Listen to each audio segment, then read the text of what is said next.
আটটায় বাস পেয়ে গেছি, এখন চলেছি যশোরের ওপর দিয়ে। এটা কালকে 7:30টায় আমাদের নামিয়ে দেবে শিলিগুড়িতে।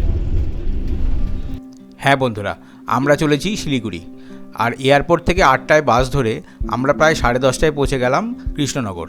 কলকাতা থেকে ছাড়া শিলিগুড়ির বেশিরভাগ বাসই এখানে দাঁড়ায় ডিনার এবং ওয়াশরুম ব্রেকের জন্য। খুবই পরিষ্কার পরিচ্ছন্ন এই জায়গাটা। এখন সকাল 6:30 বাজে, আমরা পৌঁছে গেছি শিলিগুড়ি। শিলিগুড়ি বাস স্ট্যান্ড, এটা তেনজিং নর্গে, একদম শিলিগুড়ি স্টেশনের পাশেই, শিলিগুড়ি জংশন স্টেশনের পাশেই। আর বাস আমাদের পৌঁছে দিয়েছে খুব সকাল সকাল, খুব তাড়াতাড়ি পৌঁছে দিয়েছে। খুব স্মুথ জার্নি ছিল, মানে এতটা সুন্দর বাস জার্নি হবে আমি ভাবতেই পারিনি। তো আপনারা কিন্তু অবশ্যই এই অপশানটা ভাবতে পারেন, ট্রেন যদি না পাওয়া যায়। খুবই ভালো লেগেছে। বাস আসার সাথে সাথেই আমাদের বাহনও চলে এসছে। ছেলেটা খুব আর্লি মর্নিং চলে এসছে, খুব ভালো হয়েছে ব্যাপারটা। আমরা এখন শিলিগুড়ি দার্জিলিং মোড় ছাড়িয়ে যাচ্ছি।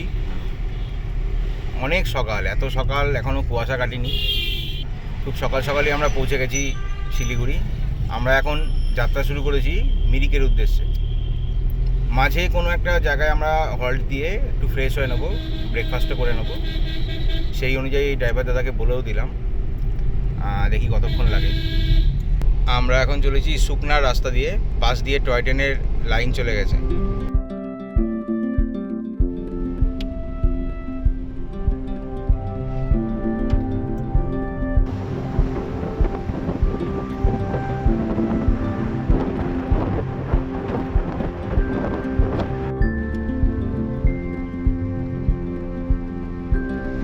এখন কিন্তু কুয়াশা অনেকটাই কেটে গেছে। আমরা এখন চলেছি মিরিকের রাস্তা ধরে। শুকনা ক্যাম্প ছাড়িয়ে একটু এগিয়ে এসে আমরা এই রেস্টুরেন্টের সামনে দাঁড়ালাম, ব্রাশ করলাম, টয়লেটে গেলাম। এখানে সুন্দর ব্যবস্থা আছে। এবার দেখি ব্রেকফাস্টটা করে নিই। ব্রেকফাস্টে আমরা নিলাম চা, পুরি সবজি আর এগ ম্যাগি। চলে এসছে আমাদের ম্যাগি। ওদিকে পটু খেতেও শুরু করেছে। পটু কেমন খেতে ম্যাগি? খুব সুন্দর হয়ে গেছে ব্রেকফাস্ট। এখন প্রায় 8:30 বাজে। আমরা আবার বেরিয়ে পড়লাম মিরিকের উদ্দেশ্যে। এই শুকনার পরে আমরা ব্রেকফাস্টটা করে নিলাম। ভালো ছিল, জায়গাটা ভালো ছিল। টোটাল আমাদের একটা আন্ডা ম্যাগি আর পুরি সবজি আর 2 কাপ চা মিলিয়ে হয়েছে 180 টাকা। 180 টাকা ইজ কোয়াইট রিজনেবল, তো ঠিকই আছে। চলুন যেতে যেতে আপনাদের এবারে ছোট্ট ছুটির এই দার্জিলিং ভ্রমণের প্ল্যানটা জানিয়ে দিই। আজকে ডিসেম্বরের 7 তারিখ। আজ সকালে আমরা এখন এই মিরিক হয়ে চলে যাব দার্জিলিং। আজকের রাত দার্জিলিংয়ে থেকে কালকে আমরা চলে যাব লামাহাটা। পথে দেখে নেব লামাহাটা ইকো ট্যুরিজম পার্ক। লামাহাটায় থাকবো চা বাগানের মধ্যে একটা হোমস্টেতে। এই জায়গাটা মিরিকের আগে, এখানে ওই আই লাভ মিরিক বলে যেমন সব জায়গায় এখন লেখা থাকছে, এখানটা একটা লেখা আছে। তো যেটা বলছিলাম, লামাহাটায় আমরা এক রাত কাটিয়ে তার পরের দিন আমরা চলে যাব শিটং। আমরা থাকবো শিটং 1-এ। তারপরের দিন শিটং থেকে অরেঞ্জ গার্ডেন দেখে আমরা ফিরে যাব এনজেপি এবং সেখান থেকে বন্দে ভারত ধরে চলে যাব কলকাতা।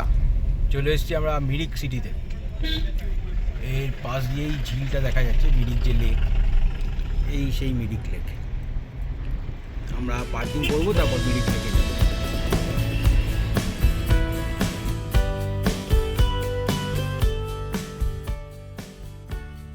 সমুদ্রপৃষ্ঠ থেকে প্রায় 4900 ফুট ওপরে 1.25 কিলোমিটার লম্বা এই লেকের আরেক নাম হলো সুমেন্দু লেক। এই লেক এবং লেকের উপর এই ব্রিজটা মিরিকের এক অন্যতম পরিচয়। আসুন এই লেকটা আমরা একবার পাখির চোখে দেখে নিই।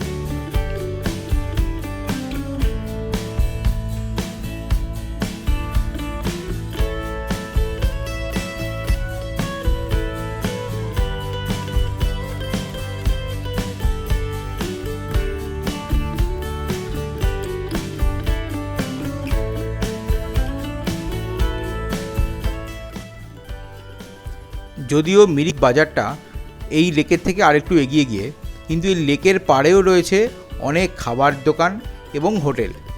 ইচ্ছা করলে আপনারা এখানে দুপুরের লাঞ্চটাও সেরে নিতে পারেন। মিরিক লেক দেখে মিরিক বাজার হয়ে আমরা এগিয়ে চললাম সীমানার উদ্দেশ্যে। এই পুরো রাস্তাটাই বেশিরভাগটাই ভারত নেপাল সীমান্ত। এই পুরো রাস্তাটাই চা বাগানের পাশ দিয়ে। সেই অপূর্ব সুন্দর সবুজ চা বাগানের গালিচা যদি চোখের সামনে না দেখা যায় তার বর্ণনা করা কঠিন। এই রাস্তাতেই কিন্তু কিছু দূর গেলে পড়বে গোপালধারা টি এস্টেট, যা অন্যতম সুন্দর টি এস্টেট নর্থ বেঙ্গলের।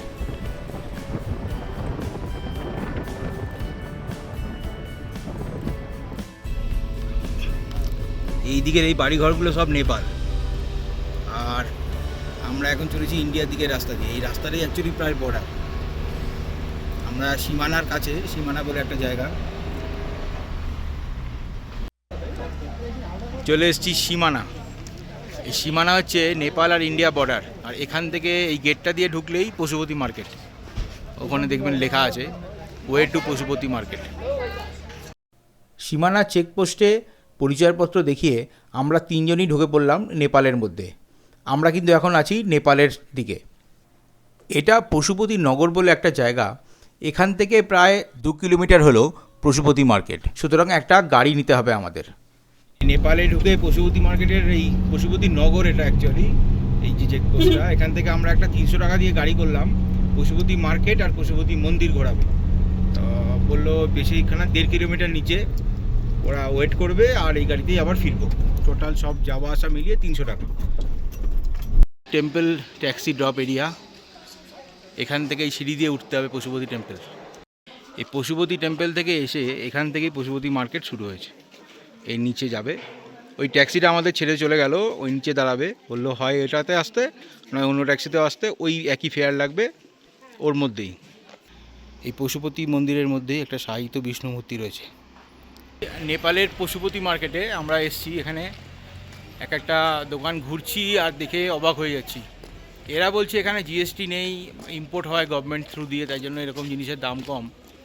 আমরা কিনেওছি অনেক কিছু এখানে। দেখি আগে আরও কিছু পাই কি না। তবে যদি বার্গেনিং করে কেনা যায়, খুব ভালো জায়গা কেনাকাটি। সীমানা দিয়ে সীমান্ত পেরিয়ে আমরা আবার ইন্ডিয়ার দিকে এসে এগিয়ে চললাম আমাদের দার্জিলিংয়ের দিকে। পথে পড়ল গোপালধারা টি এস্টেট এবং লেপচা জগৎ। আমরা এখন ছাড়িয়ে যাচ্ছি লেপচা জগৎ। আমরা থামলাম না, এসে গেছি আমরা ঘুম। এবার আমরা এই বাঁ দিকের রাস্তা ধরব। ওই সোজা যে রাস্তাটা এসছে ওইখানটা ওরা হিল কাট রোড দিয়ে এসছে, টয় ট্রেনের রাস্তা। আর আমরা এবার এই বাঁ দিকে ঘুরে যাচ্ছি।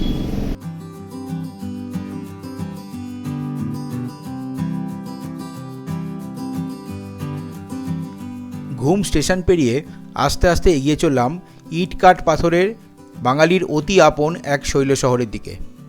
শীতের এক দুপুরে দার্জিলিং শহরে আপনাদের স্বাগত। শুরুতেই হেরিটেজ দার্জিলিং স্টেশনের পাশ দিয়ে আমরা এগিয়ে চললাম হোটেলের দিকে।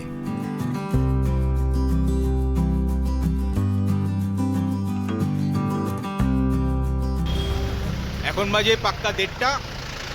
আমরা চলে এসেছি দার্জিলিংয়ে। আমাদের হোটেলটা একদম এই দার্জিলিং ওল্ড পোস্ট অফিসের ঠিক পাশেই, হোটেল রিং হেরিটেজ। এই হলো পোস্ট অফিস। আর আমরা এই বিগ বাজারের পাশ দিয়ে, এখন স্মার্ট বাজার, তার পাশ দিয়ে এই গলিটা দিয়ে ঢুকে যাব। এই হলো হোটেল বন রিং হেরিটেজ।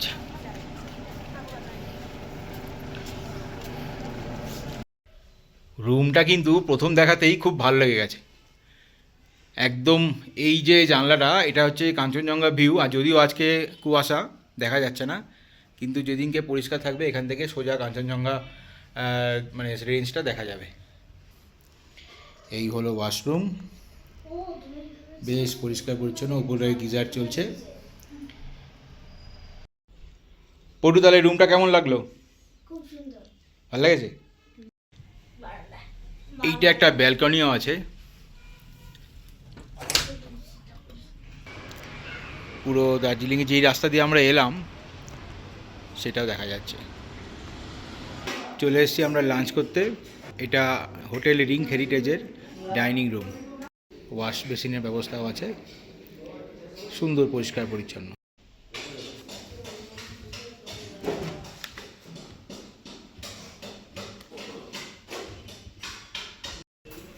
লাঞ্চে আছে আমাদের ডাল, চিপস, একটা আলুর সবজি, আর আছে ডিম কষা, মানে ডিমের কারি মতো আর কি। রান্না কিন্তু একদম ঘরোয়া, খুব সুন্দর টেস্টি।